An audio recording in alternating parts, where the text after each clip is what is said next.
Hello everyone, welcome to this week's episode of Heroes Hype Live, your source and opportunity to join in all kinds of amateur action conversation. My name is Halorin. I'm joined by Maybe Buzz, Aether, and NoTomorrow's own Casanova. How are you guys doing? Good. Excited to be here. Great. I'm doing good. Yeah, I've been super looking forward to this. It's a great honor and privilege to have you on the show with us, Casanova. Thank you. Not only have you been one of my favorite people to watch in the HGC, we've gotten to talk briefly here and there, like at last BlizzCon and stuff. And then when you took over the tank role as a tank main, I was like, awesome. What can't this guy right? do, right? What can't this guy do? 100%. Dude's a beast. But we have a very awesome show lined up for you guys tonight. Feel free to be involved in the chat. We'll go over some of those details in a bit. But we first wanted to jump into the mind of Casanova. Like I said, I've been able to follow you for a while, but there may be some people who haven't seen your entire story. It's like, hey, this guy's on NoTomorrow. He seems pretty neat, but they don't know about your time in the amateur scene and stuff like that. So would you want to give us a quick rundown on like how you got into Heroes and what path got you to being on NoTomorrow? Okay, yeah. So I started out about a year ago. The previous dorm is when I started playing this game. I had never played before. I played League of Legends beforehand, and the dorm team at my school needed a 5th player, and I was the best League player at the school, and so like you should try and switch games and try and go for dorm because it's free tuition if you win. So I switched over for dorm, and we did okay. We made it a round of 16, I believe, and then we ended up playing another tournament called Collegiate Coliseum, which was Western region only, where we played against ASU in the finals. And Michael and Akka were just like, this guy's crazy. Like, if you spend 1 year and you'll make it in the pro scene. And 1 year later, I worked through the amateur scene. I played, I played a lot of amateur tournaments actually. Like, we ended up doing really well, like winning a bunch in a row when I was playing with the Ebros and Jin, who I think is on Donkeys on RS. And we also had Juki too, actually. Juki was on that team. I know everybody loves Juki, right? And yeah, so after that, going to NoTomorrow, Jin and I, since we had been winning so many amateur tournaments, Tiger JK and Mac contacted us to play for Level Up with Lightsey, and we qualified for Nexus Games by beating Superstars, right? Mm-hmm. And that was like the first taste of top 8, right? Like, that was the first time we made it there. And after that, Jin and Lightsey were replaced by Trees and Jason, and we just like made a big push for HGC. And that was like that team just seemed like insane. We ended up losing Mac to B-Step, but even with Airho, like the team was doing really well at that time. We had a disappointing season, but now it's back on track. To say the very least. One thing that's really cool and interesting to me, I didn't know that Michael and Akaface said, within a year you'd be at the pro level. At that point in time, what was your main motivation to make that become a reality? Like, how did you psych yourself up to be as committed and dedicated to making that happen? So I had been just putting a ton of effort into making it into the professional League of Legends scene for about like 4 years prior to that. Mm-hmm. And I had one shot that was fairly close, but I was too young at the time to compete in NACS. So really I missed my chance, and I was never quite as good as I was at that point.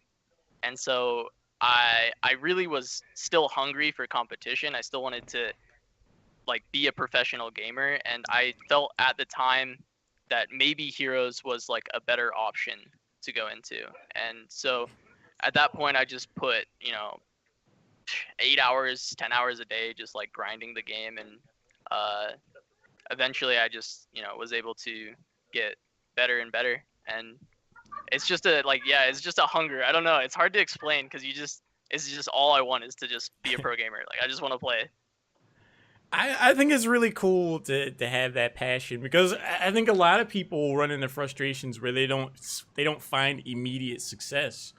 They show up, the Blizz Heroes channel on Friday, Saturday, and Sunday, and they see these teams, play at the professional level, and they don't really understand all of what it goes into to make that happen. Freaking ambulance going down the street. It's funny. They don't really get all of what it entails to become a professional level player. So to hear that from you, it isn't surprising to me. It's also in a lot of ways assuring. Yeah, it's like a lot of lot of hard work and sacrifice to make it, because really you have to pick and choose your battles. My team are apes, but it's all right. You have to pick and choose what you really want to do. Like, for instance, I was going to school because of course I played dorm.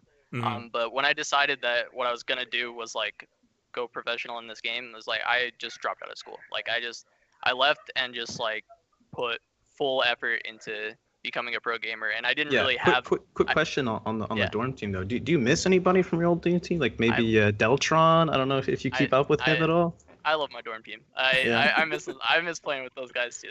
They're so much fun. Do you miss the photo shoots that you guys used to have? I don't know if you remember those. I mean, those were. I would like. I don't think we have one of those, but I totally remember. I didn't know about that. Don't worry, it's my desktop background. So yeah, I'm not kidding. It's my desktop background. I believe. Yeah, I still get to see Happy and Bananas from time to time, but Deltron moved back to California. He doesn't go to the University of Utah anymore, so I have not seen him recently.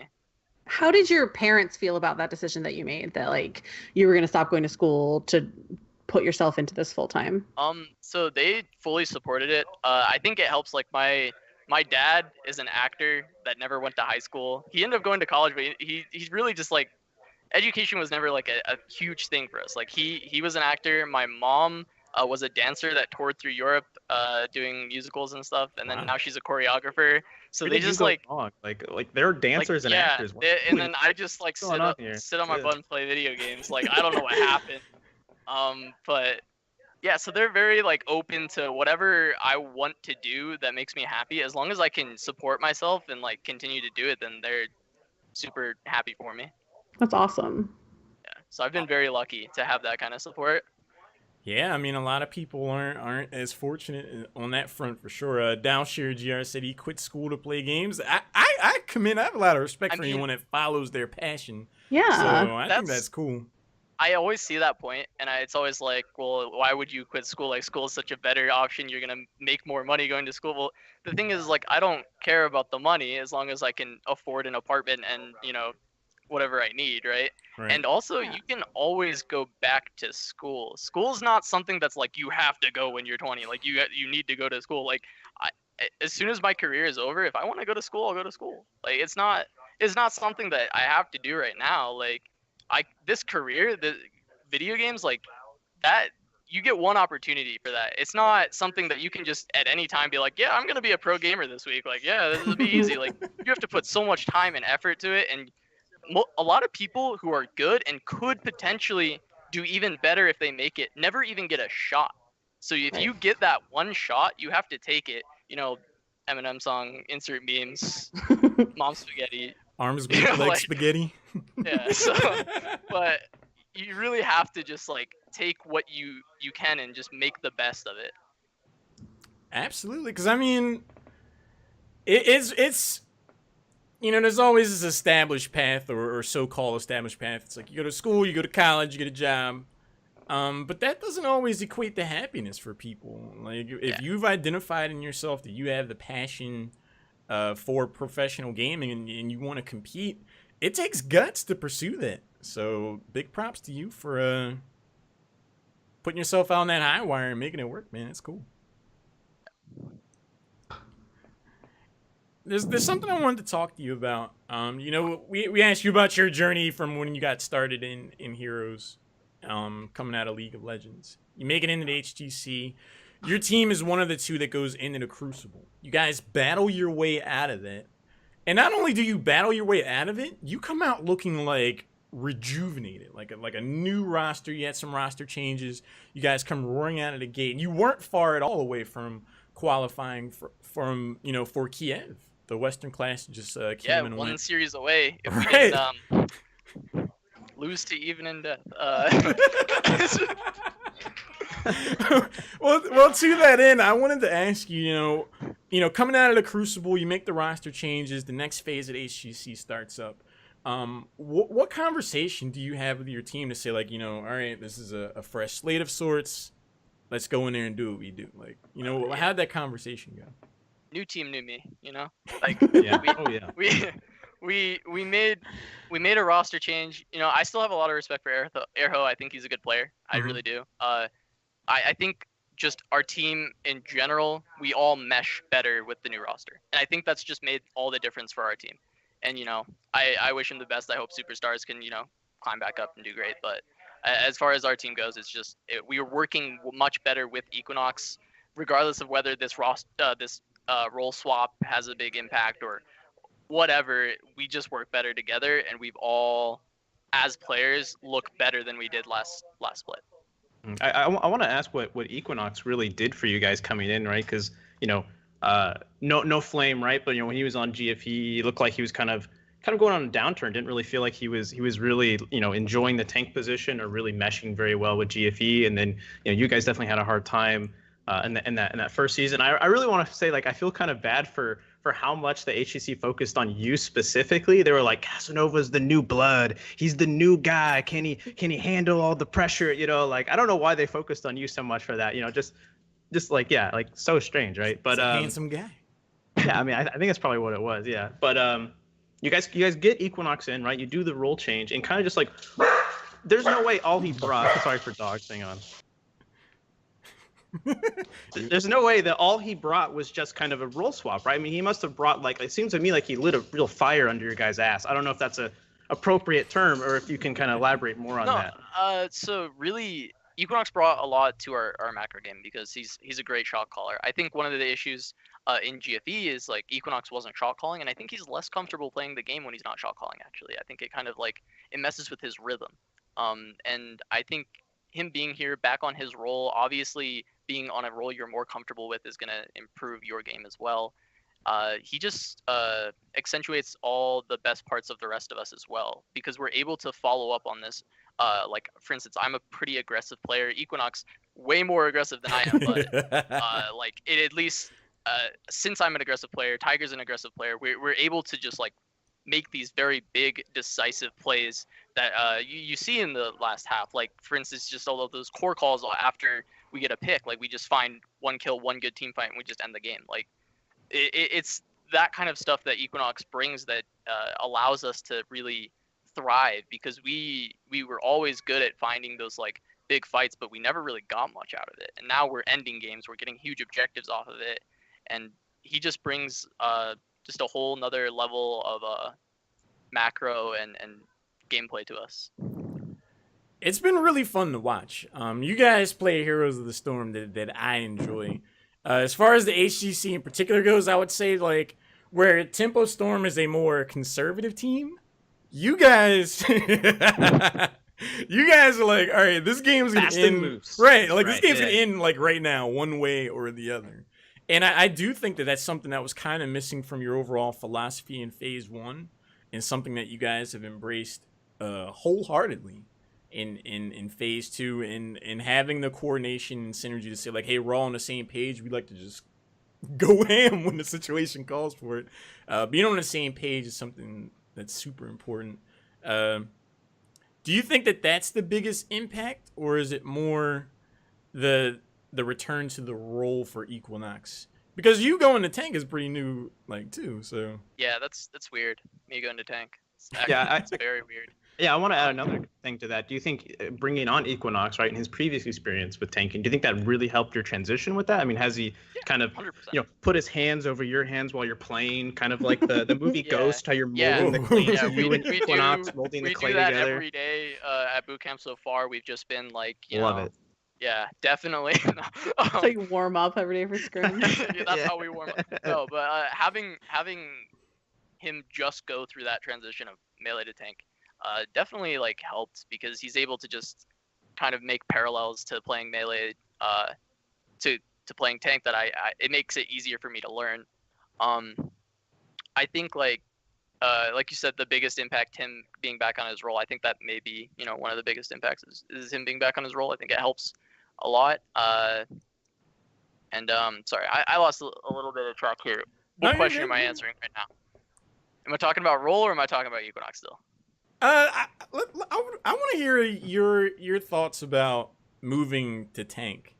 Okay. We see the net result of it. Phase 2 comes around. It's like Casanova's playing. Wait, who?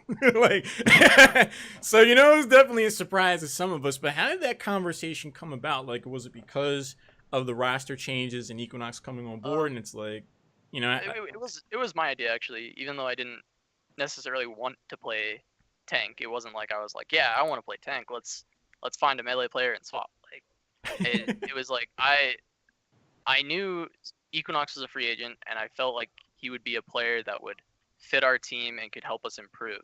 And I knew that would mean I would have to lose my role. Well, I was willing to switch, and Equinox wanted to play melee for a team, so it made sense.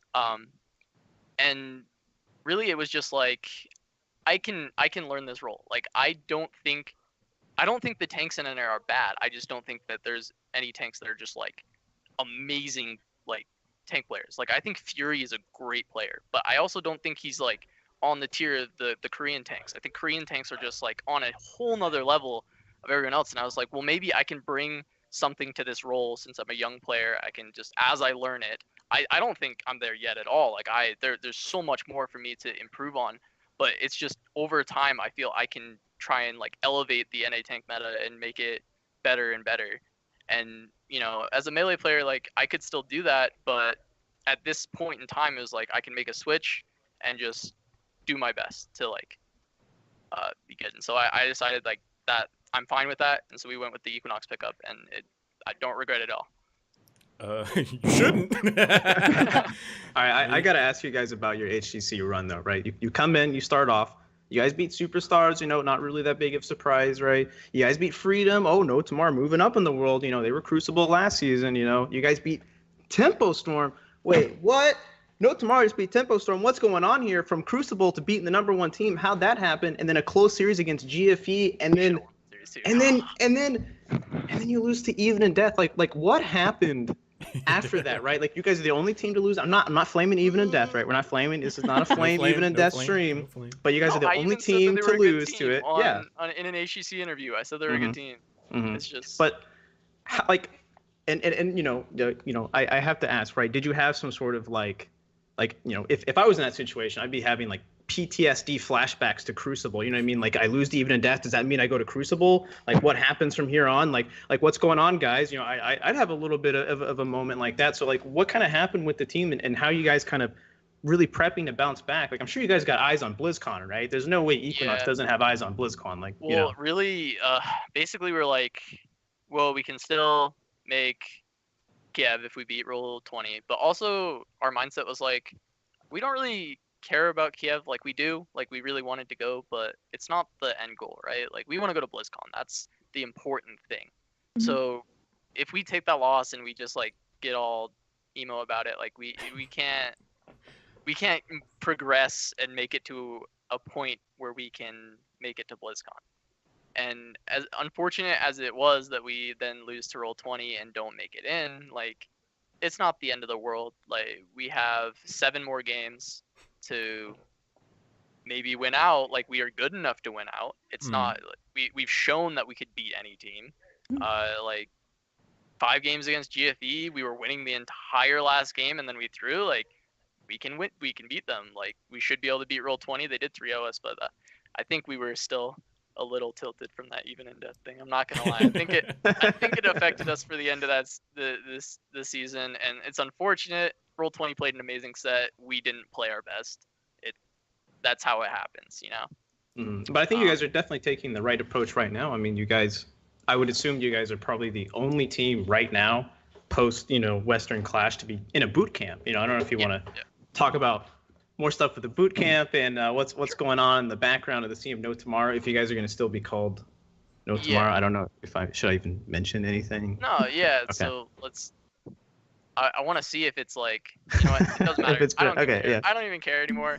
It basically, we are at a boot camp currently. Yes, we think it's really important to go into the season strong. So playing our first matches on LAN will be big too. We will be here for our first 2 matches, as well as just having 2 weeks of practice where we are just like going very hard. It's gonna be good. Like we already have seen, you know, major improvements in just 2 days of playing so far, as far as communication and just our overall play. We had some great days of scrims, and yeah, we will no longer be NoTomorrow for next split or next part. We will be playing under Space Station Gaming. It is a new org that was created by a YouTuber by the name of Sean Duras. I'm not sure if people are familiar with him, but I'm guessing. Congratulations. I see chat. Yeah, I'm congratulations. guessing that the announcement came out and Tiger's trying to post the link. So No, he's posting some sort of clip. I don't know what he's I don't what know. he's He's just posting clipping, yeah. actually. I don't know what he's doing. He's memeing it up Just- right now. ignore I him don't then.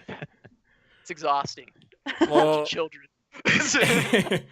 hey, huge congratulations to you, man, because I actually didn't know that this was happening or had happened going into this, and I was like, if there's a team that deserves sponsorship in HCC, it's definitely you guys. To bounce out of to come back from the Crucible and show up like you guys have, it's impressive. So I'm really glad to hear you guys get picked up. Space Station Gaming, awesome, man. You heard it here first. Yeah. HeroesHype Live, Space Station Gaming. That's right. But Yeah, that must be thank really you. awesome because you guys like the attitude and like the energy on the team must be like really high and really excited to go into the second half of the split. Yeah, especially coming off a boot camp. Like we're having a lot of fun here. Just we get a sponsorship. We have a boot camp. Like everybody's in good spirits and we're just playing the game a lot. So predictions next split against Even and Death. 3-2 this time. 3-1 3-0 again. Even and Death. 3. Okay. They got us, man. I don't know. Like They're your kryptonite. I got you. They're your kryptonite. Everyone can't else beat 'em, can't beat 'em.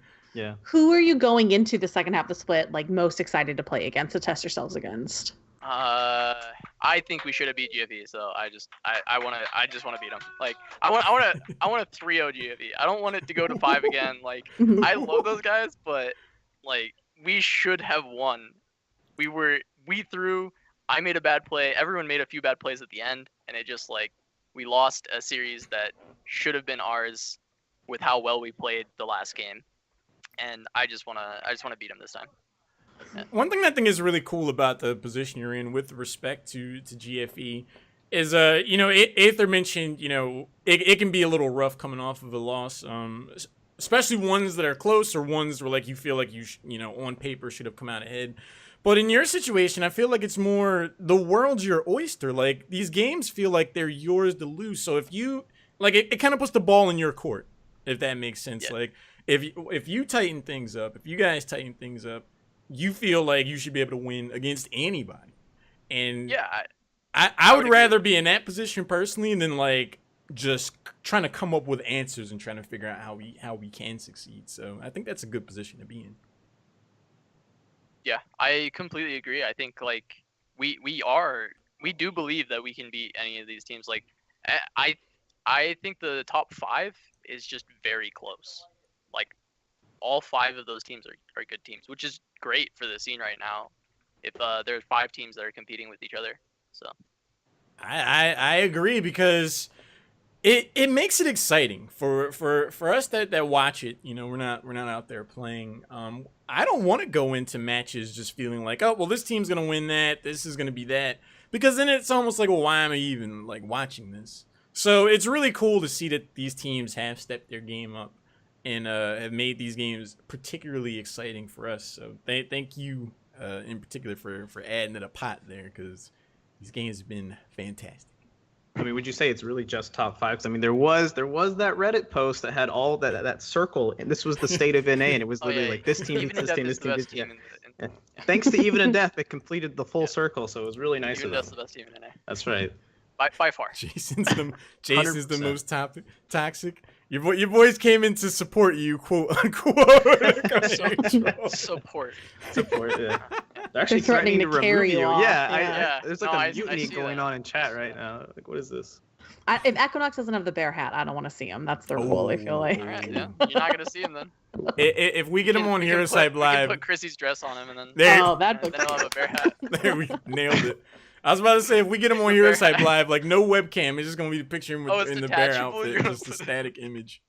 That's no, what we'd have to no, have. for Equinox. Maya said she doesn't want to see Equinox unless he's wearing his bear hat. It's cool to see you guys have that kind of camaraderie. Like, is it WT? Yeah. The team is like a family, I feel like, really, right? Like if it's Yeah. if that aspect of it, like if you guys getting together, because like you're gonna take losses, you're gonna have bad days, like and the ability to come back from that stuff is the important part of it being on a team. Yeah, for sure. I agree with that. We have a lot of fun together, so Yeah, you guys watched like the Lilo and Stitch movie together, like, you know, yeah. Ohana just means cuddle family. on the couch and just, Oh, you know, No one's left Oh. behind, you know. Fair enough. After losses, we all go together, you know, guys. That's good. It's good to hear. Oh, there it bear is. now. There it is. Well, Am I Bear Equinox now? yeah. Nice. What? All right, I wasn't expecting all that, but here we are. I feel like it should stay now. I mean, it's there. It should stay. I It should be a don't bear. know. I don't know. I like just it. Just throwing it out there, man. You look Be a comfortable. bear. Look comfortable. There we go. You know, That's- so we were just talking about the overall scene for the HGC. Top 5 at least. There's definitely a lot of question marks going into phase, and I'm excited to see. Really excited to see Space Station Gaming go up against GFE again. I think that's the rematch I'm looking forward to the most out of all the matchups. Should be a good in this series, phase. regardless of what happens. Yeah. Should be a good series. But turning our attention towards the amateur scene, another reason why I was really excited to have you on HeroesHype Live is because, you did succeed in the Crucible and you come back and had this huge, resurgence. You guys are sponsored now. You're one of the top teams in the region. But you have that perspective of seeing the amateur scene pretty up close, all things considered. I feel like Phase 1 amateur scene is a whole different beast from Phase 2. I think the game has escalated exponentially. You've mentioned being teammates with players like Jin. From your perspective, from what you've seen, how do you feel about the current state of the amateur scene in the open division? I think they have some teams that have a real good shot of actually making it to the HGC, going into Crucible. I mean, it could really go either way because the HGC teams are still just very good. Like, they look a lot worse than they are when you're actually playing HGC matches. At least the teams at the bottom, like they really are good teams, and it'll be cool to see what actually happens in the Crucible. But I really do think that Held It Down has a great shot of making it in. I think if Donkeys R Us keep improving, I saw they had a roster change recently that's going to allow them to play more, which, regardless of if the change right now looks like a good change, if they can play more as a team and continue to improve, it is going to be a beneficial change just regardless. Maybe they could have a good shot of making it in. I know there's a few other teams. The only other team I think I can just like think off the top of my head is Flame is Lame, and they have some good names, and if they just work really hard, they could come up in the standings. I don't think they're that high right now. I don't know exactly where they are, but they could be a very good team. So just curious, because I know that like obviously you guys can't only scrim HGC teams, right? There's always going to be some open blocks here and there. Are you scrimming any other like open teams outside of the 3 that you just named? Is there any other ones that like? I think we have played against Imported, and they were pretty good. They're a good Okay. team. We don't have many amateur blocks. During the boot camp, we will have a few more because we are playing an additional scrim block to the normal amount. So those a lot of times get filled by amateur teams since HGC teams don't usually play that block as we are all on the same schedule. But yeah, really because we play 3-hour blocks, we do usually only play against HGC teams. Gotcha. Okay. Yeah, I think. How many? Go ahead, man. Go ahead. How many hours did you scrim? Because I think that's something that amateur teams don't actually realize the time commitment that you guys are making. Okay, so during this boot camp, we scrim 8 hours and then we do replays. and then as well as play additional Hero League on top of that. So we're playing about 10 hours a day, and then replays on Jeez. top of it. On a normal day, we have 6 hours of scrims, Mhm. but we are, pretty much obligated to be playing Hero League or SEL or also watching replays, other stuff like that as well. So it's not. I know I've seen some tweets where people are saying that like the amateur teams are scrimming more than the HGC teams, and I'm like, I don't know about that one. But if they are, that's great. Like awesome if they are. But give me the evidence. Does it, man? Show me the come back to receipts. me. Yeah. Then Right. come back to me. Tell me you're playing more, and that's. I mean, if you are, that is great. Like I am ecstatic if they are playing more than us. I don't have any like. I'm not salty that if they are playing more, that is amazing. That's great for the scene. They can get better, and they'll make it in the HGC, and they'll make the scene better like that. So it'd be awesome. I mean, 12 hours a day is a pretty sharp commitment, all things Yeah. considered. Yeah, the boot camp's gonna be it's a lot of work for this, but I mean, the it's a reason we're boot doing camp, it right? is It's to- called yeah, that. it's a boot camp. Yeah. Exactly. Mentioning the boot camp specifically, I as someone that haven't been super involved in the esports scene for a long time, I know the general concept of a boot camp. It's like you show up, you're playing there. There's camaraderie built up. But to the layman, like someone that doesn't know too much about playing at a competitive professional level, what benefits do you get out of a boot camp as opposed to just like playing together online for the same amount of time? So there's a lot more like responsibility when you're at a boot camp, I feel, because like you are all there and you are all together and you all are playing and everyone keeps each other accountable. So no one is allowed to slack off because you can't. Like you are just playing. And also even though people don't really like slack off a ton, but it can happen.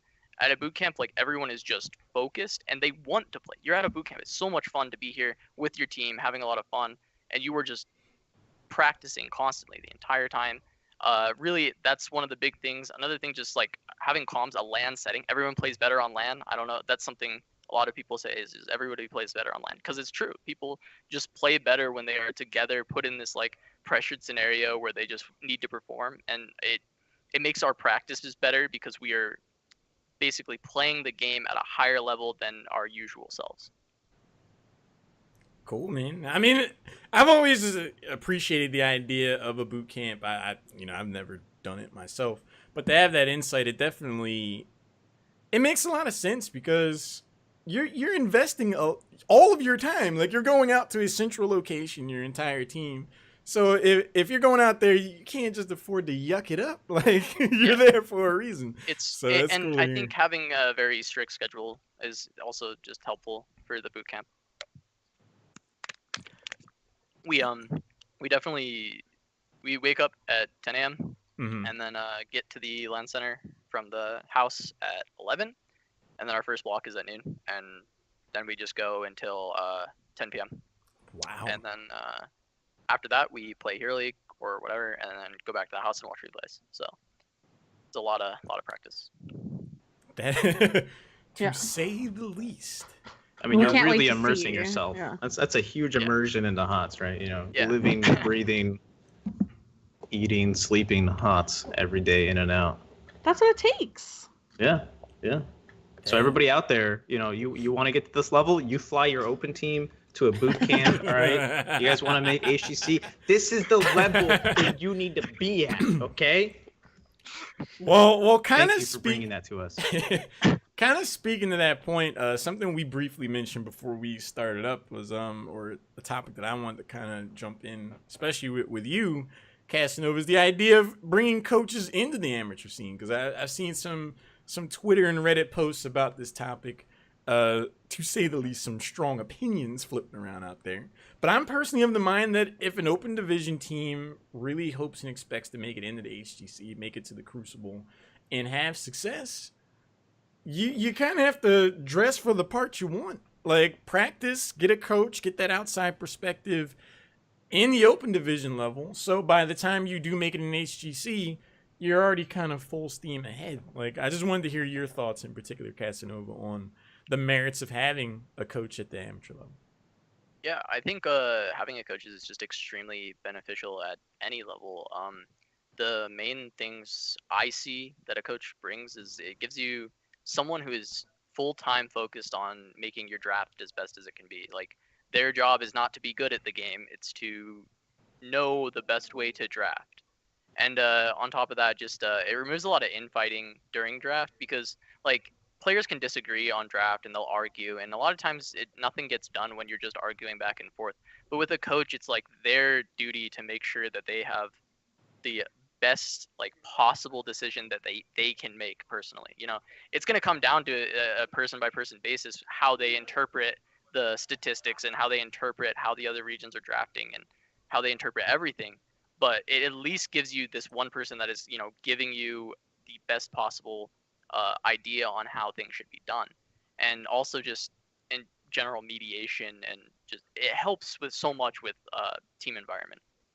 And I think at an amateur level, like that would help a ton. I think like in the amateur scene, in the pro scene, everywhere you go, there are just egos. People have egos, and especially in video games, it happens. Like I've seen it in the amateur scene, I've seen it in the pro scene.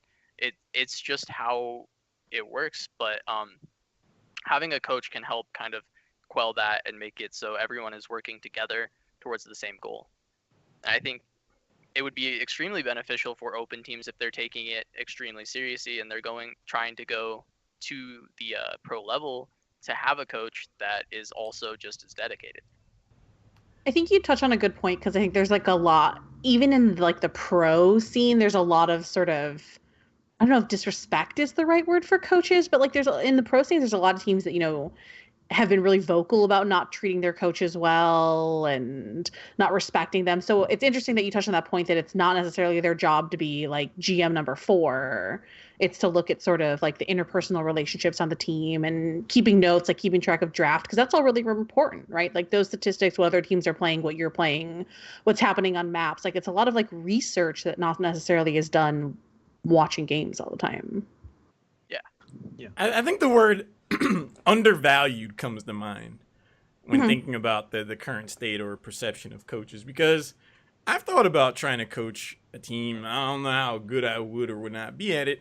Like, I'm not the most mechanically skilled player, but I know enough about the game to where I feel like I could sit down with 5 people and give them an angle they may not have seen themselves.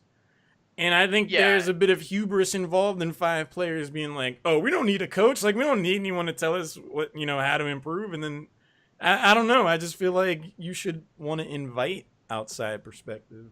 Yeah, and even if it is just an outside perspective, for instance, for us, our coach is a huge influence on our draft. Like he some games we even just have him draft the entire thing without even saying anything. Like he is part of our drafting. Wow. Other teams may not want to do that. They may not trust a coach to draft. They may not want to do that. But having still an outside perspective of someone looking at your game and being like, maybe this rotation would have been better here. Maybe if you don't see that during your game, you don't see it during your replay, then you just missed out on a big thing that could have been a learning moment that now you're going to make the same mistake another time, maybe another time after that, maybe just continue to make that mistake and never fix it.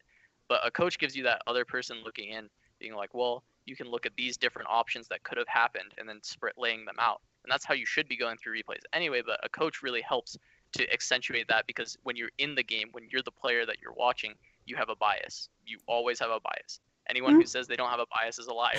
So it's just, you are looking at yourself play the game. Of course, you're going to want to be like, well, I'm sure I did the right thing here. Like someone else is going to look at it and be like, okay, these are your other options. This may have been an okay option, but these two are better. Right. So I really like the idea that you sometimes handles the entire draft for you guys, because when I try to put myself in the shoes of a competitive player, you guys have so much to think about already.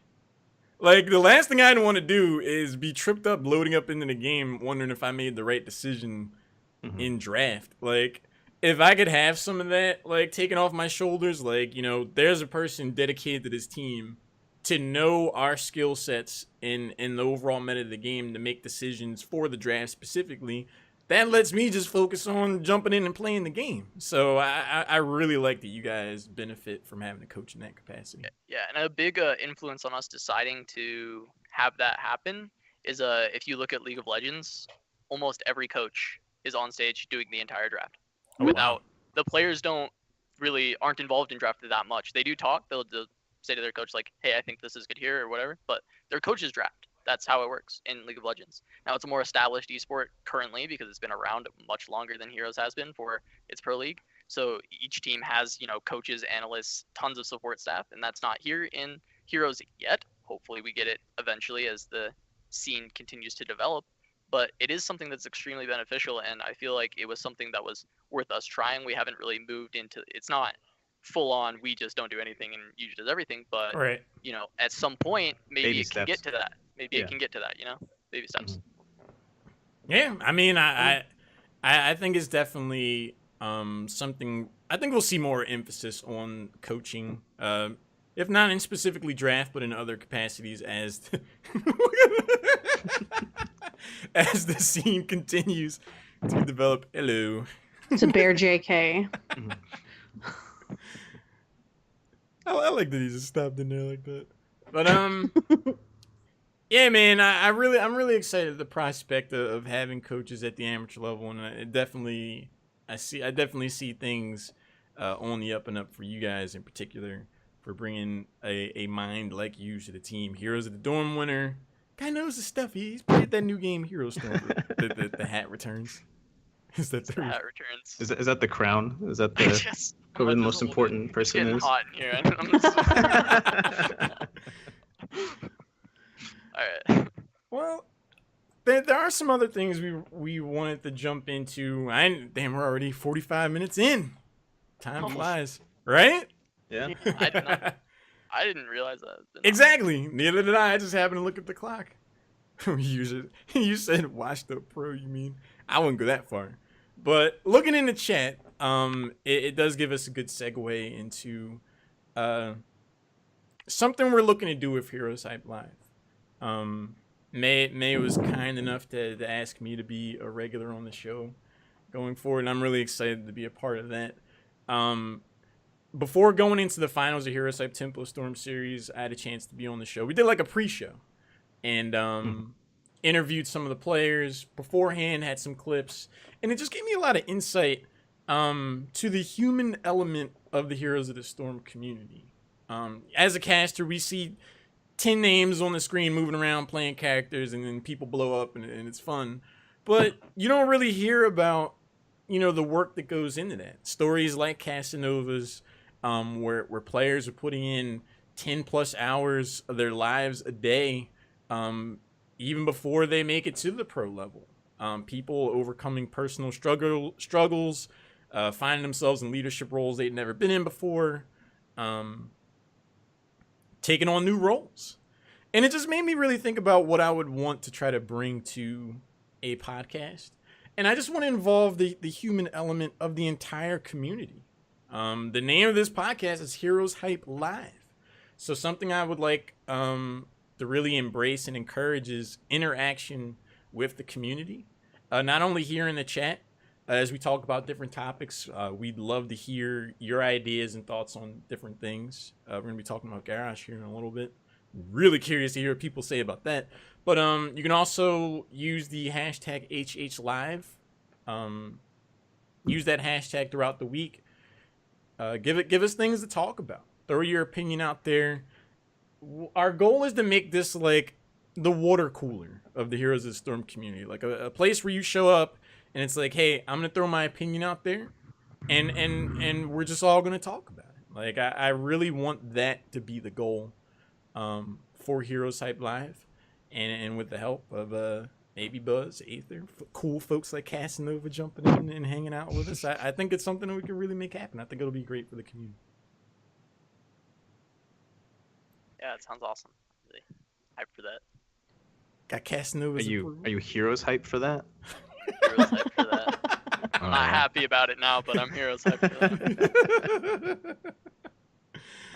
So definitely feel encouraged to get involved in the chat in future episodes. We'll try to, put topics out there. What's going on, Ping?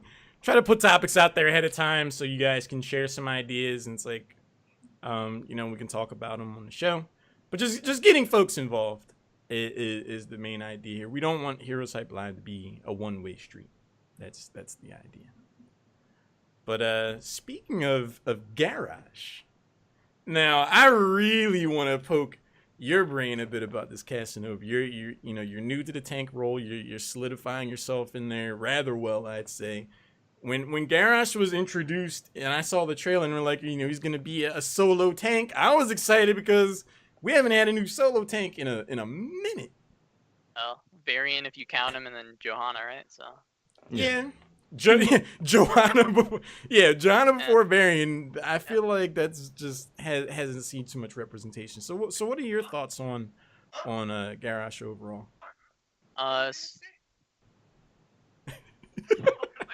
I didn't even hear what you said. Okay, so yeah, that was interesting. Okay. Garrosh, yeah, I absolutely love Garrosh. He's probably my new favorite character to play in the tank role. He's a lot of fun. There's a lot of CC potential from him. So he's got really cool pick potential. He's more like a Stitches in a way, as far as he's gonna try and find. Sorry, that was okay. Trying to get my rhythm back. That was interesting. Talking trees. There's a lot of pick potential as far as like the flip is just such a cool ability, being able to throw people, over your fort walls or over terrain in general back into your team. I think he's pretty high skill. I think there's a lot of stuff you can do with him that people aren't even doing yet. I just lapped some tech recently today that I think is pretty interesting for his 1v1 potential against squishy characters. But I mean, I guess I could just reveal it because I could make a video on it later. But you basically, if you max range throw your Wrecking Ball, if you don't take the level 1 Wrecking Ball talent, which I think you should be going Q anyway, I'm like 100% sure Q is the best talent. If you max range throw, your Q will auto land the pull, so you get the bonus damage also. So if you can collapse onto a squishy target and then throw them max range, pull them back, you can burst them to about 40%. So it's like very strong if you need to 1v1 a Bala or a Jaina or something, a range carry. So you throw someone first, and then the moment they land, you pull them back to you. Yeah, so you throw them and instantly cast your Q, and you'll pull them right back. Wow. Is it weird that, like, as basic as that sounds, like nobody was trying that? Like, I've never had you seen that before? Or? I had never seen it. I just tried it because I was like trying to get the range down. I was like trying it in try mode. I was like, oh, I need to figure out exactly where I should throw them, and then I realized it was just max range, and I was like, oh, this is really basic. Like, you just put your mouse as far away as you can, just throw them, and like. And then, like, back. when you first did it, did the guy you did it on, was he just like question mark, like what the hell just happened? Yeah. Where's I my did it in a face? to stack up my Q quest because I was in a solo lane, so I was doing it in a scrim. I just like kept walking up to the guy and throw him. Dude, I just read chat. Equinox said he saw Breeze do it. Maybe I'm not the first one to do it, but I hadn't seen anyone do it personally. In your mind, you were the first. Yeah, one I had never. As far as I'm concerned, Casanova is the innovator. And to that end, Casanova, I don't want to put you on the spot. You got time to think about it. Tweet at us later on. But I think you should come up with a term for that. A term for it's it? called the Casanova. It's called the Casanova. Get Casanova. Get Casanova, baby. That's the Casanova.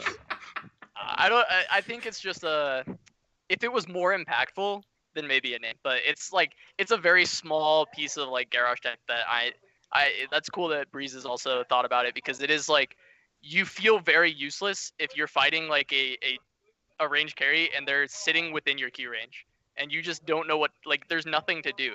Like, if there's no teammates to throw them to, you're just kind of sitting there. Like, maybe you have decimate, maybe you don't. If you don't, you're actually doing nothing. So I was like, well, what can I do? And if you throw to max range, hit the pull, it gives you a lot of damage. It lets you actually duel some of the range carries in the game. So Chrissy says she's using your keyboard. Oh, that's what explains the ransom note text in the chat right now. Them say get scooped. Scoop. Argy says she thinks she's done with him, and then he pulls her back. That's right. I like it, man. Oh, the more I'm sitting there thinking about it, dude. If you pull Garrosh out in an HCC match and you take somebody down with the Casanova, I will be in the chat the hard way. Yeah, we're gonna spam it. We'll We're gonna throw meme up it. the Get Casanova, Casanova, baby. I have the tweet Slow ready. Get Casanova at #HGC. It's a thing, man. Argue that's a piece of beauty. That's a piece of beauty right there. She's done.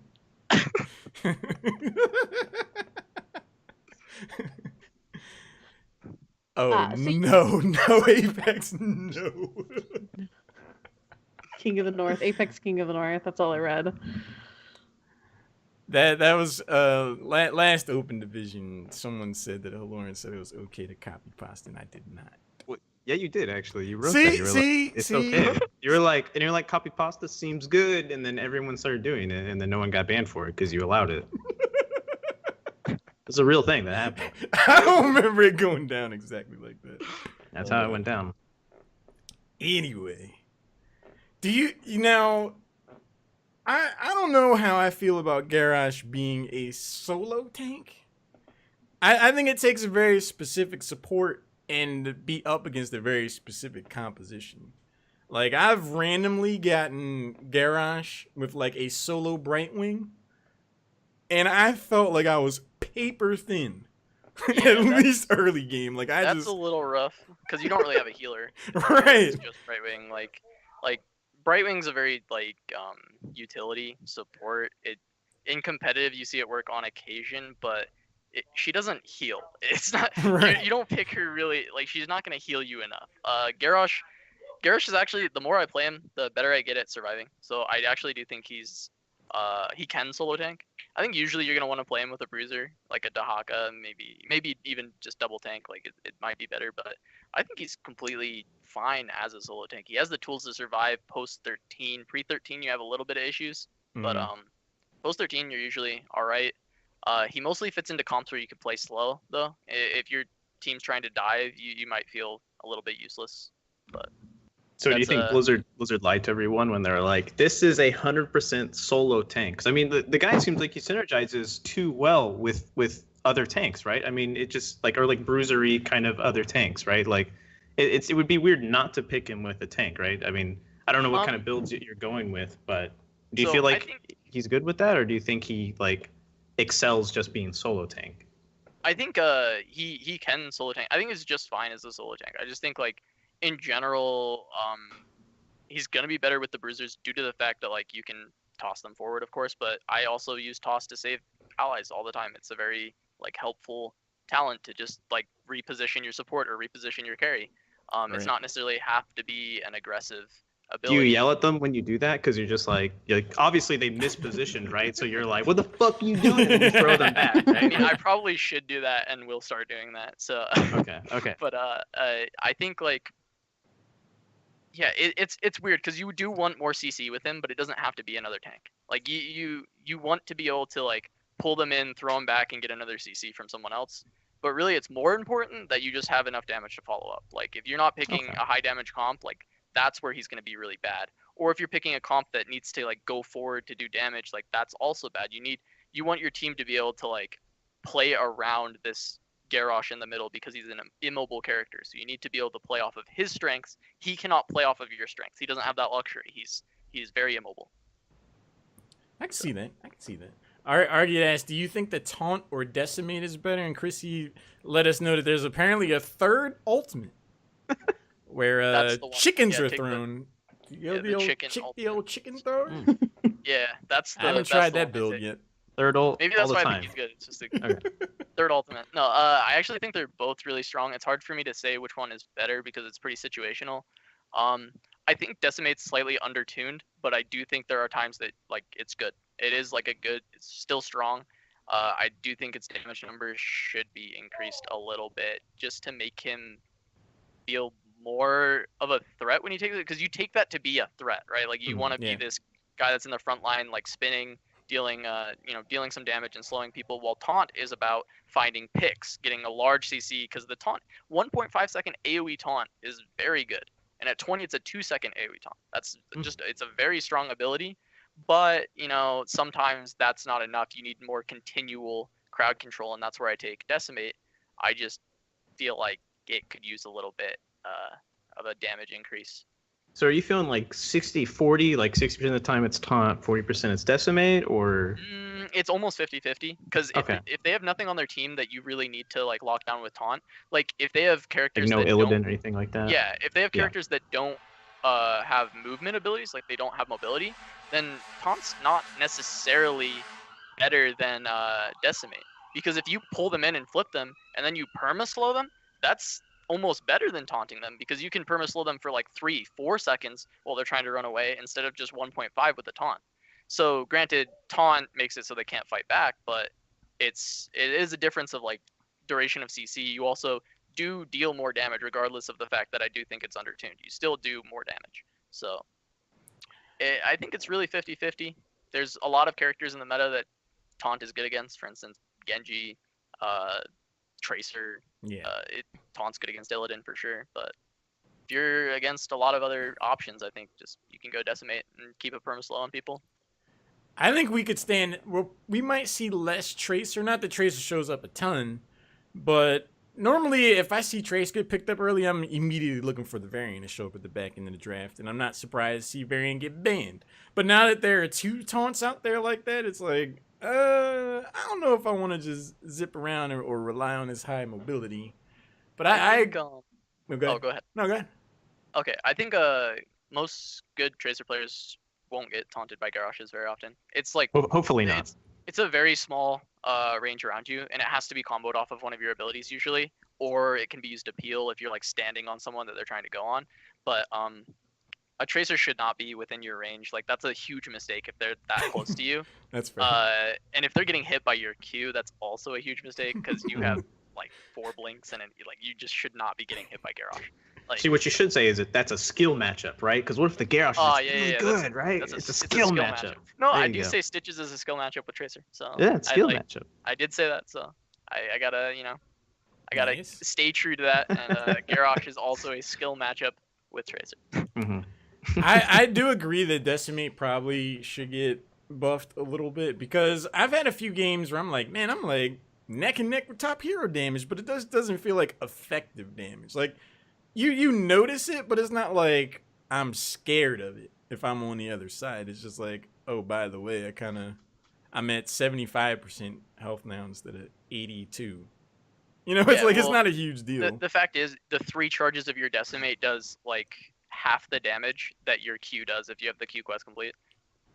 Like it just doesn't do it. That's pitiful. It's really sad. Like it just. That's why I think it needs to be higher. Like I don't think they should buff it insane. It just feels like the damage is pretty negligible. It's all about the slow, and I guess you're doing some damage, but it's really just you pick it for the slow. So if they took some of the power out of the slow and put it into the damage, would that be better, or would you say I think that it just would needs be a a buff. nerf? Like the slow is like not even that OP. Comparable? It's the 30% slow. It's not even like it's insane. It's just like if they buff the slow and then make it like this is a slowing ability, like it's not supposed to do damage, then sure, like buff the slow. But one of the two needs to be buffed to make it like really noticeable. Don't you think And Garrosh should Argy be, actually like, damage? Argy just said that actually. Yeah. Yeah. He Our said good old damage should be fashioned increased, Argy. Slow needs to be increased. So I agree they're increasing in damage or the slow. It all depends on where Blizzard wants to go with it, because Garrosh's wave clear is non-existent. So if they do increase the damage for that, like that could bring some offsetting utility towards them for the mid to late game. But I can also see the argument of increasing the slow, so it feels like you're kind of dealing with an Arthas that can throw you around in team fights. He does have some wave clear if you give up giving yourself cleanse on a 40-second cooldown. So on level 4. Whatever. So. Yeah, whatever. Yeah, I don't need to cleanse myself every 40 seconds as an immobile tank. Why would I want that? Well, the overall impression that I'm getting is Garrosh can be played in a solo tank capacity, but it's more that it's a utility role he's filling than like I'm just not gonna die on the front line. Think Ariel Vala type thing. Like Garrosh excels with that type of comp. Because your Vala is playing up, dealing a lot of damage, you have plenty of healing because you have an Ariel, and you find picks. As that fight is progressing, they're going to make mistakes trying to overextend for Vala. You find a Q on the back line, toss someone forward. Vala is going to destroy a squishy that gets tossed near her. So that's kind of what you're looking at. Now, obviously it works with a lot of different comps. It's not just Ariovala, but that's the style of play that I feel he excels with. There is also crazy combos you can do with like Medivh or Malfurion, because like you can, if there's a root on the ground, you can just toss someone into the root, or like you can portal into toss, and there's like some cool things you can do. But you know, Like the I'm not sure if Casanova? those are. No, that's not, Casanova. that one I didn't even. We haven't Hit him even with the played that one, Casanova, baby. Hit him with the Casanova. but that's definitely. I think the most viable strategy is just to be a slower paced comp that has a DPS that steps up while you look for picks throughout a fight. All right, but the big question is, have you run the Abathur Garrosh combo? Yeah, that's. So you've done the clone that Garrosh, throw the Garrosh clone, he tosses someone back, and then you toss that guy Have back. not done that one. We did talk about Wow. it, but usually cloning something That's else insane, is right? better. No, However, hell no. If you can that- pull that off, you don't need that. Dude. You don't need the damage. Are we you kidding have me? done. You know what we have done is we have thrown a Muradin over into a haymaker, into jump back, into toss over another wall. So, you know that Oh we my did that God. one. That's the fastball special there in the comics. Dude, if I ever see That one- someone get the old pitch and catch though, the double Garrosh throw around, the Sunday It was afternoon very- at the park with your dad throwing the ball around. What are these names you're coming up with? You're gonna write that in the chat also, like, oh, the Sunday afternoon. Yeah, that's the Sunday afternoon special right there. That's so much. If I see that, if that happened to me, I'd just uninstall the game. Garrosh I'd Abathur's be good done. though. Garrosh Abathur's good. I You do go have to Decimate ask with that, if you. you're a threat. Yeah, I do have to ask if you see a lot of, because like you see it on Reddit, right? And you always wonder how effective this stuff kind of is in like scrims or like some of the upcoming matches. But everybody's like, I don't know if you've been on Reddit recently, but literally all the posts involving Garrosh are just, oh, Diva's charging a bomb, and then last second, you know, Garrosh throws it and it kills like 3 people. So has it's that been pretty scary. common? Okay. It's scary. It's not common at all. We've seen it, and it's like it's because people experiment with like everything, right? Like when a new patch comes out, new character, like everything gets played. So we've seen it, and like I think it got pulled off like one time. It did a lot of damage. Like it's frightening, but it's not like it's game breaking where you're like, oh god, we can't let them have Diva. Yeah, Garrosh yeah, ban because one of they're those. gonna Yeah. Throw The- bomb. the 'Cause thing is, ally when they throw- drop bomb, you run away anyway. Yeah, It's not like you're yeah. sticking around. So like you back off, and then he throws it like 10 feet, and you're like, oh god, this The- bomb has been Run The tossed ally towards me. throw will throw an ally diva bomb. Mhm. Yeah. Insane, right? Yeah. That's, Have you not been on dude, Reddit? that's the Have you fucking not been on bomb. That's Reddit? the bomber man scary right thing. there, man. It's Easy. the bomber. Oh my god. thing You know, is you if you're punch it like- over the wall. You know what I'm talking Yeah. about. Yeah. You know what I'm talking about. The bomber man. That's Halorin's got the best name.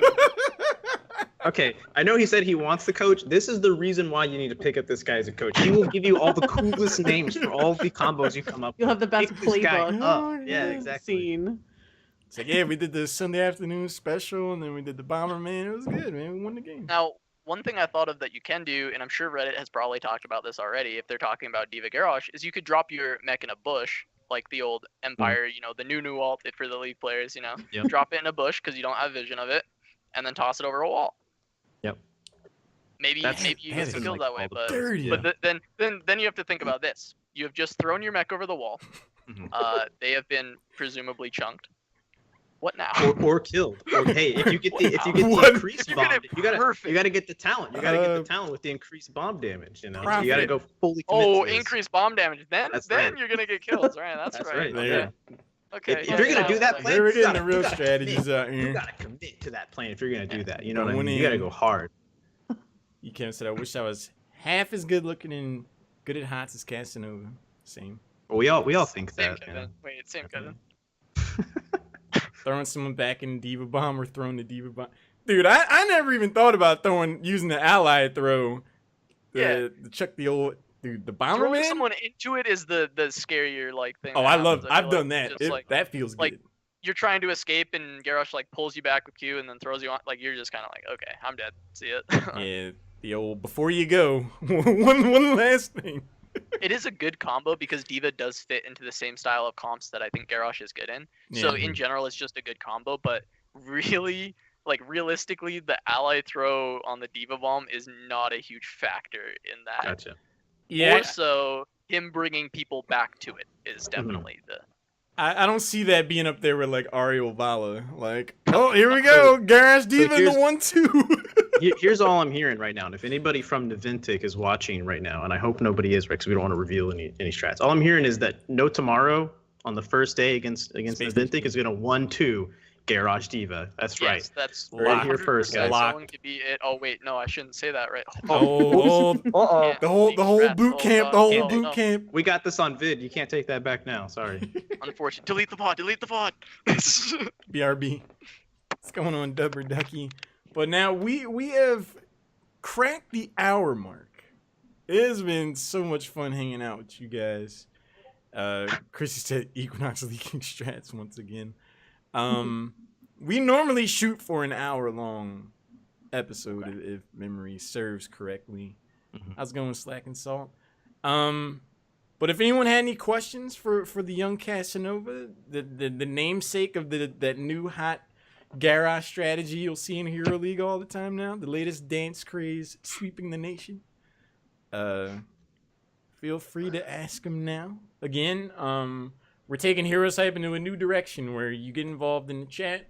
We try to give you shout-outs, get involved in the discussion. We really want to hear your opinions about things.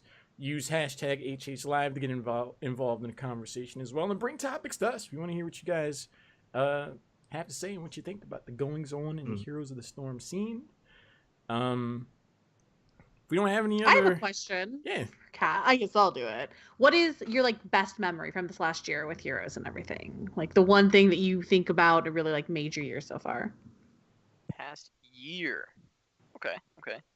I think just like I would say like making it into HGC initially was like really big and exciting because like that. I mean, obviously that's amazing, but it was weird because I almost like I was at the point where I almost expected to be in. I was just like, yeah, this is a foregone conclusion, right? Like our team looked really good right then, so I was like really excited. And then I think just like the start of this season, just that 3-0 run at the start was just really like it just felt good. Everyone was really excited, and I'm gonna get cut if I don't say that Chrissy Bauer is actually the best thing, the best memory. I was about to say, man, I was looking in chat, it looked pretty big.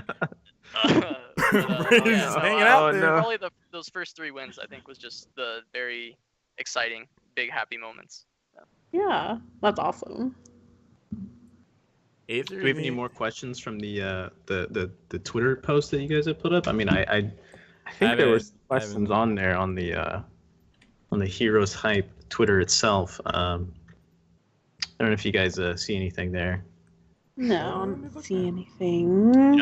You don't see anything? No, but that means that next week everyone has to do a question now because no one did one this week. All the viewers are on the line now. I don't know. I do see they got any questions for the hashtag HH Live team, and there are some comments on that there. I don't know if you guys. Our good old fashioned Argy has questions. I have a question. Do you value ETC or a Nubarak more? Personally, ETC is like my favorite character, other than like for tanks is my favorite character other than Garrosh now. So I always value ETC higher. So personally, yes. That also doesn't reveal anything because that's just like my personal opinion. Yeah, especially past the Eastern Clash, I was like, all right, I guess ETC's kind of back. We were the only NA team that had played ETC prior to Eastern Clash. And prior to Western Clash, we actually had a 100% win rate with it in HGC. Well, I mean, how many games? It was like 2, right? It was 2, but we won both. Hey, 100%. Rocking 100%. Stats don't lie. I think in coordinated heroes, ETCs. Like, you'll always if my team picked it for me more, it would have still been 100%. Hey. I'm telling you that now. Right. That's right. You hear that, Yush? You hear that, Yush? Lock them in. Lock them in. But I'm pretty, I think he's really good right now. I think Anoob's still good too. So personally, I like ETC more, but it's really just how the team is going to feel at the time. So.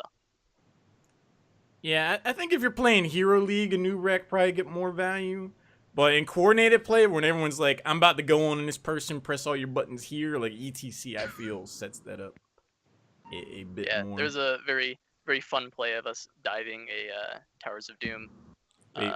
the cannons, diving the cannons with ETC, getting a 4-man mosh underneath their towers and killing them all. Just casual. Just it's chill. It's chill. No big, not a big deal. Yeah. Chrissy kind of settled the debate. One provides good steak and one infests stuff. Well, ETC has to die to provide the steak, so I don't know if that's what you normally want ETC to make it out of there. But I do enjoy a good steak.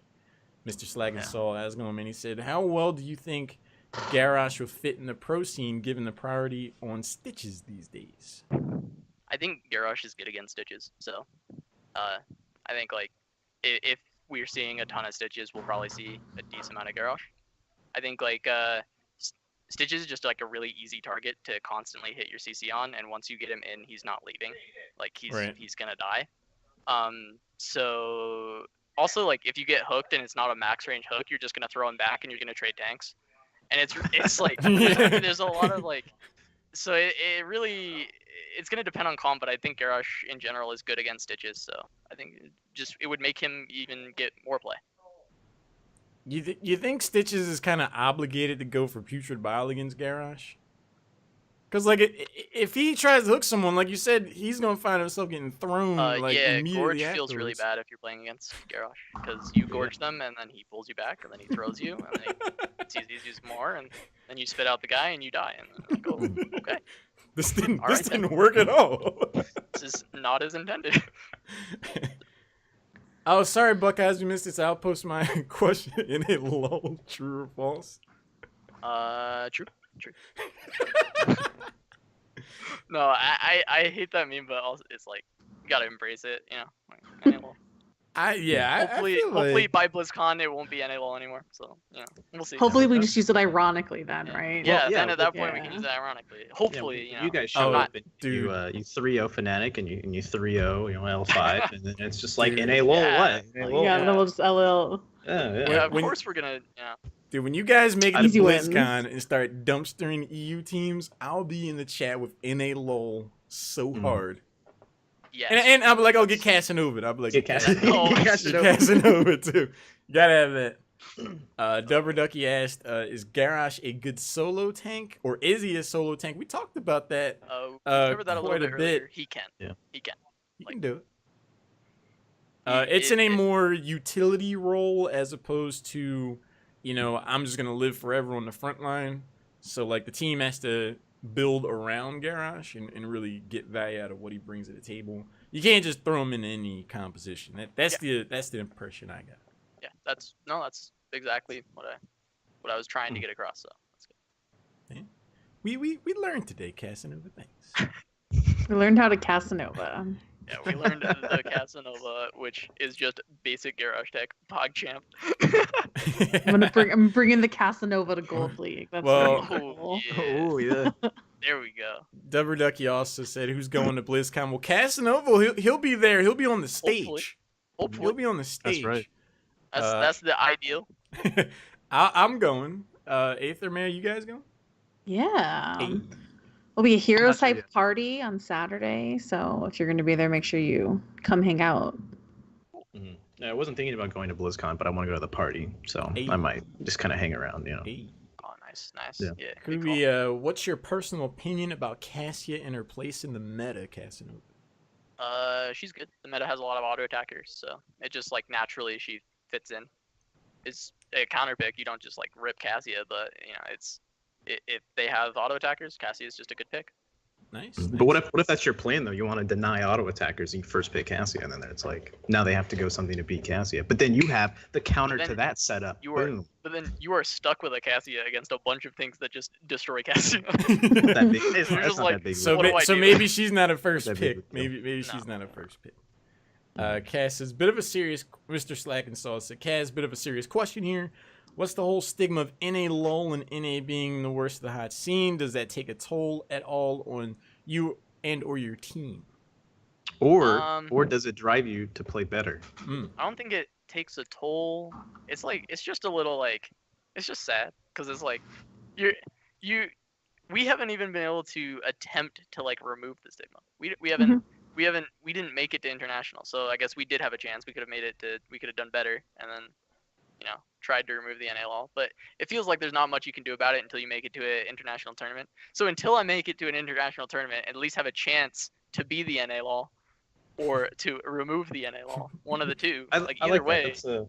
it'll That's be a really less good tilting. self-defense mechanism. It'll be right? less tilting to see, because even if we go and we just bust her out and we are the NA law, then all right, then Bust her it's no longer as much of a tilter to me, because it's just like, I guess we are, like, we got to work harder and do it. It does drive you to work harder because you don't want to be the worst region. Like, that's not.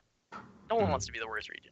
But, No, I like that mentality, right? You're like, we didn't even go, so it's really not our fault. It's the other Yeah, team's it's fault, the other right? team's fault. Good defense I like mechanism it. there. Like, I'm not an NA. Those three, That's those not guys. exactly what that's I mean, an but A right there, yeah. I've always thought the NA LOL thing was unfortunate, if not a bit misguided, because like these teams, like anyone that says that in Twitch chat, if they play it against the worst teams of the HGC from like a win-loss perspective, they'd get rocked. Like it wouldn't even be remotely close. I mean, these HGC players. Talking about, Twitch chat is definitely like some of the best players Dude, in Heroes of Storm. you And Reddit would is some of the think- smartest players, hands I down. can So confirm I don't know. Twitch chat are actually all HGC players. Yeah, they're all like Yeah. GM 1 through to like 200 Yeah. is right there in Twitch Yeah, chat. GM Can 1 through confirm. 15,000. That's Dude, right. Twitch chat. I mean, because like when I watch the games, I'm like, Twitch chat may as well. It needs to be its own region in HGC. Like I want to see how Twitch chat fares Twitch chat. at the clashes. Like I want to see that. All right, Blizzard, make it happen. Twitch chat invitational. But I don't know. I mean, it's just players put so much of their time and souls into this game. Like I just feel like Twitch chat could respect the effort a bit more. But that's probably taking it a bit more serious than. No, you need to It's take that a everything. step further. You got to do the like the people like NBA players do the like reading mean tweets at them, right? We can do Ah, reading, like on like some talk show hosts and whatever, and we can do like reading mean I've seen what Twitch Twitch chat chats. says about me, man. Yeah. We could have Yeah. a read, but then we could do is we can go out and we can invite those guys and like a whole crew of people who flame the 1v1s? entire team to 1v1. come out and play a 5v5 against that team they just flamed. No, 1v1s. Like, That- oh, you that- said this about me. Whatever you Let me want. cast That'd over you be into the wall. that'd be some comeuppance. That'd be right up my alley. I'd be GM, but my teams hold me back. That's Hero League right there. Same. That's Hero same. League all the way. Have a Who's tournament where dancing you behind it? Is that Trees? It's Talking Trees? Trees? have a tournament where you get an invite based on how toxic you are in HGC Twitch chat. Oh my god, could you imagine? Could you? We would actually love inadvertently just it. up the toxicity, right? Because you don't Yeah, have to everyone top would the wanna other do person that. to be Yeah, the you one to gotta- get invited. Yeah. We're all tied for GM1, and we'll win every clash. Brawl and BlizzCon seems good. Okay. Yeah, Okay. That's exactly what Twitch chat would do. I have no doubt. Circuit Free 13 said, "Put some respect on my draft." Y'all are cracking me up. But we've now hit the hour and 20-minute mark. And Trees is out of timeout. Dubber Ducky, this will come in podcast form. I believe it's also going to go on the YouTubes. Memory serves correctly. Yep. And you can find it on the HeroesHype website. Soon to be on iTunes. This episode should be the first episode on iTunes. Nice. But Casanova, again, a huge thanks for taking some time to hang out with us, answer questions. It was really cool to get your insight. Any parting comments, my friend? Well, just thanks for having me on. It was actually a lot of fun. So I'm glad I got to do this. I mean, shout out to the scrims that got canceled because I wouldn't have been able to do the show if we were doing that. So See, that's an NA low moment right there. Yeah. Cancel the scrim. Shout out to the scrims that got canceled. well, Oh, we Talking have Trees is good. we have 2 more weeks of 10-hour days. So one scrim. Wow. Hey, man. Shout outs to Space Station Gaming for this whole boot camp and for sponsoring us. They're awesome org. Shout out to Max Pookie for coordinating all of that. He's like our liaison with them. And shout outs to just all of my team for being out here in sunny Salt Lake City playing a lot of HOTS. So shout out to Donna so that I'm not done. The meme. Donna, please. All right. Yeah, I think that's all I got. But yeah, again, thank you guys so much. It's a lot of fun. Absolutely, man. Thank you. Thank you. May, I will. Aether, last comments guys want to throw out? I can't wait to play D&D. Oh yeah, that's true. We are playing in that Heroes of the Storm group with Wow. Airho, Rowan, Shot, I believe, is the Yeah. Wow. and Faye. Yeah, and Airho's the Who's DM. Air hose the DM? Airho's the Okay. Yeah. Wow. That'll be a lot of fun. I'm excited Cool. for that. That I want to see that. I'll be there for that. I'm something of a dice rolling nerd myself, so I like that. I'm in. Cool. Aether? I mean, those are my college days. You know, the whole worshiping Satan aspect of it, I kind of can do without. You know, Oh, try to God. move on past that. Those days are behind me. Sorry, guys. I'm glad, man. I'm glad. But this has been a very fun episode of Heroes Hype Live. Again, big thank you to Casanova for coming out. Thanks to you guys for showing up, hanging out with us, throwing in your comments. It really is appreciated, and we want to see more of it in future episodes. Hashtag HHLive. Get involved in the conversation. Let us know what you want to talk about. Let us know what you think. Like I said, we really want to try to make this the cornerstone of conversation for Heroes of the Storm. All things community, amateur, and beyond. But for now, my name's Halorin. This has been Maybe Buzz, Aether, and the one and only Casanova. Who says, get Casanova!